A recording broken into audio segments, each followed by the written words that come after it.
Hey everyone, welcome to another $1,000 strap search. I've got my $1,000 in singles here and I've already went through them. I pulled out all the fun stuff and I'm about to show you what I've got. But before I do that, let's talk about this week's tip. I may have said this before in other videos, but I'll put it in a different context. This week's tip, ask questions. How's that for a tip for you? When you go to banks, the simplest question could bring you awesome yields. For instance, in this day and age, it's kind of difficult to go and get singles because I can't go into a bank. I have to do all the stuff through the drive-thrus, which means I have to go through 10 drive-thrus and get 100 or 200 straps at a time because you can't put that many through the drive-thru. However, some banks, when you pull up, you can go to the business window and you can get a few more. And if you ask the right question, you'll be surprised. I went to one small branch that I didn't think nothing of, and I was just going to get 100 singles. And I asked through the drive-thru if they had any singles, and they said, "How many you want?" I said, "How many do you have?" He said, "We just got 5,000 in." I said, "Wow." So I grabbed 500 from that particular bank, and it was any bill that had this particular strap on it here. Those all made this particular video. So yeah, by asking that question, I got 500 instead of 100 singles from that particular bank, and it saved me a lot of running. So yes, don't be afraid to ask questions, especially if you've developed a pretty good rapport with your bank tellers. All right, so let's get these out of the way and let's take a look at what I found.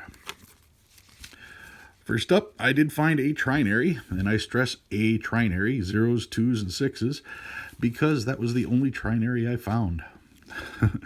Did find quads, quad 2s on this particular bill, and quad 9s on this one, and I think that pretty much covers the quads. Yep. And I did find 2 birthday notes, or anniversary notes, however you want to look at it. This one is from 1902. It isn't 1902, it's actually from 2017, but it is actually the 19th of February, 1925. So the 19th of February, 1925 on this particular note. And this one actually goes 2 ways. 1946 would be the year, and it would either be February 8th or it would be August 2nd, 1946. Did find stars. Did find quite a few stars, actually. Most of this pull was star notes, so these will all be added to my batch so that I can go through them. Like I said, I go through all my stars. I check them at mycurrencycollection.com.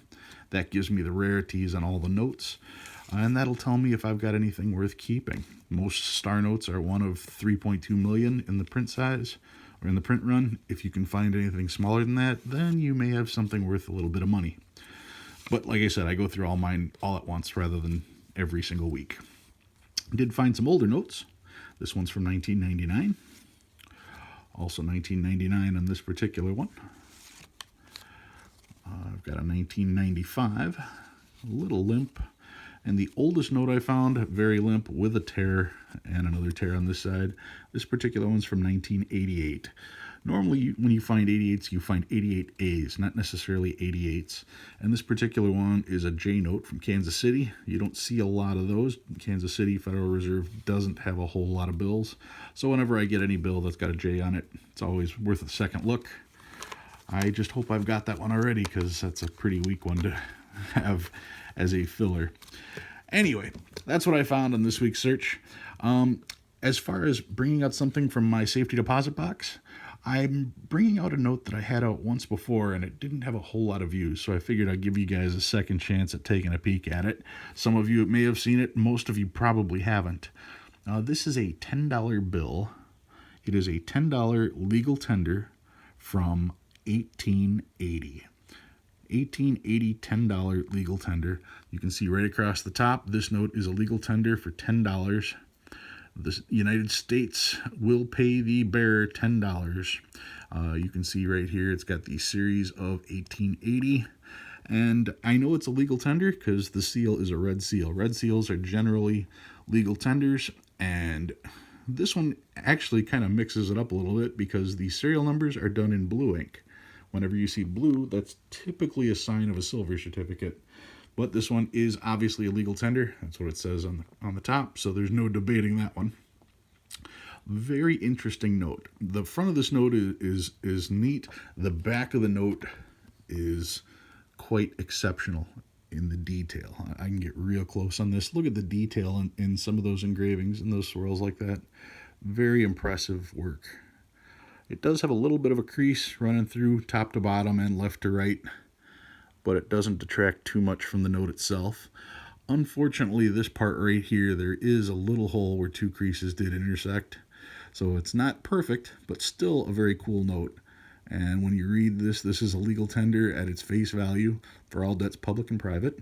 And it does go on to say that it is a felony to counterfeit this bill, punishable by a $5,000 fine or 15 years hard labor or both. So I always found that kind of interesting. Checking out all the artwork on this is just an amazing bill. They just don't make things like this anymore. They're so intricate. To think this was done without computer programming or anything like that is just stunning. Now, this bill does have an interesting name. And the interesting part about this bill takes place right there on the bottom. It features this eagle. Now, this particular eagle, it's the first time they used this particular example of an eagle. And you can see he's about to take off. He's got his wings separated. His head is turning back as if something bothered him, and he's about to take off. But the thing is, well, this note is known as the Jackass note. And the reason it's called a Jackass note is because of that particular picture of the eagle. Because if you take that particular picture of the eagle and rotate it 90 degrees, that eagle that was about to take off is now a jackass. It is a donkey. You can see its eye right here. You can see the white muzzle. You can see its ear sticking up. You can actually see the mane right here. So yeah, that is a donkey. Definitely a jackass. Definitely a donkey note. I don't know if that was intentional or not, but there is no arguing that it is definitely there. So that is the Jackass note. That's why it's the Jackass note. And let's take a look in the big book and see what the big book has to say about it. 1880 legal tender. Right there. That's the bill. This one's the one pictured as the large seal. Mine has the small seal, of course. The Jackass note from 1880. These are series numbers, series of 1880. Mine is number 113, the last one on the page with Lyons and Roberts. Let's see. I just wanted to show, we start off at VG8. That's the first column. And that would be $235 in VG8. 12 makes it to 5 1/4. At 20, you're talking $825. Once it hits 40, you're talking $1,300. Choice uncirculated is $2,000. Gem uncirculated would be $3,500 on that particular note. Now, I'm not saying my note's $3,500, but it's definitely somewhere on that page, somewhere between the $230 and the $3,500. Obviously, I didn't pay that much for it, but it's a cool note, and seeing the note is one thing. Seeing what it's in the book kind of gives it a little bit of perspective. There it is, the 1880 $10 legal certificate, or legal tender, also known as the Jackass note. All right, guys, if you learned anything new this week, go ahead and hit that like button. If you like what you see, go ahead and subscribe. I love reading all your guys' comments, and I'll see you guys again next week.